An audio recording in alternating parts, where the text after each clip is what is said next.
प्रणाम। चलतु आज आम कि शिखा आम नीति जीवनर आदर्श आम जगतरनाथ जगन्नाथ पाखर जी कोटि मौड़र मौड़मणि हो सारा जगतर नाथ हो कर्ता कर्ता दैवता विश्वर कर्ता हो सी आमको बहुत किसी शिखे था। सी धरा पृष्ठ जन्मग्रहण करिसेंती एक मानवीय लीला नहीं कि जहाँ आमको बहुत किसी शिक्षा देता है आम नीतिदिनिया जीवन में।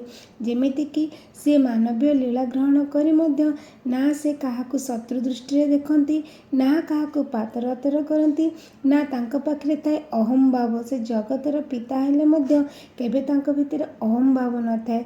जेमिति कि से जन्मग्रहण करथिले गुंडीचा मंदिर रे जोटा कि तांका जन्मस्थान और से तांकर कर्म करबा पय कर्म क्षेत्र को बाछि नेथिले श्रीमंदिर को।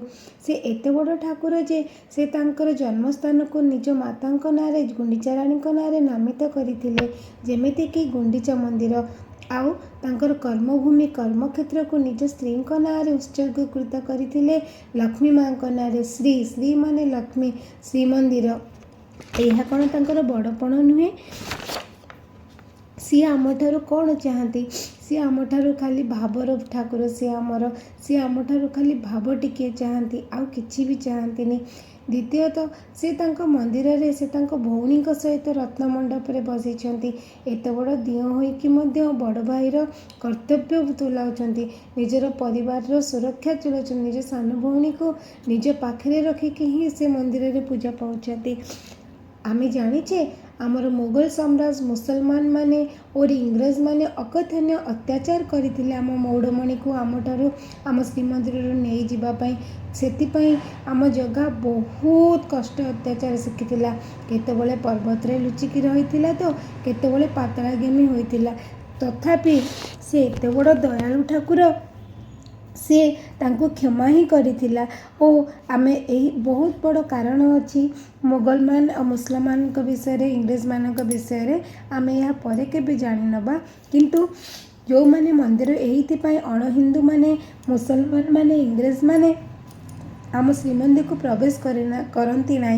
से तांको दर्शन देवा निमंते से श्रीमंदिर बाहर पतित पावन नाम नामित होई पतित पावन होई पतित मान को उद्धारिबा पई दर्शन दियंती।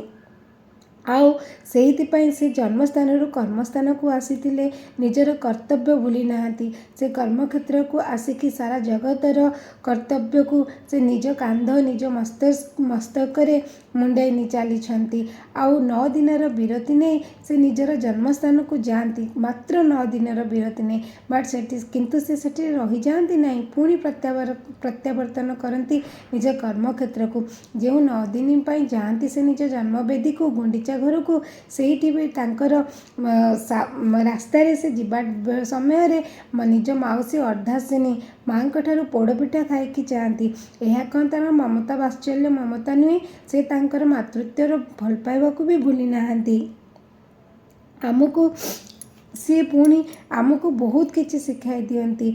जेमिति कि पतित पावन होई कि से क्षमाशील हो गले दयालु हो गले। तांको मुसलमान माने इंग्रेज माने एते अकथनीय अत्याचार करथिले मध्य से तांको दया होई कि दया परवश होई कि से तांको ही दर्शन देइथिले।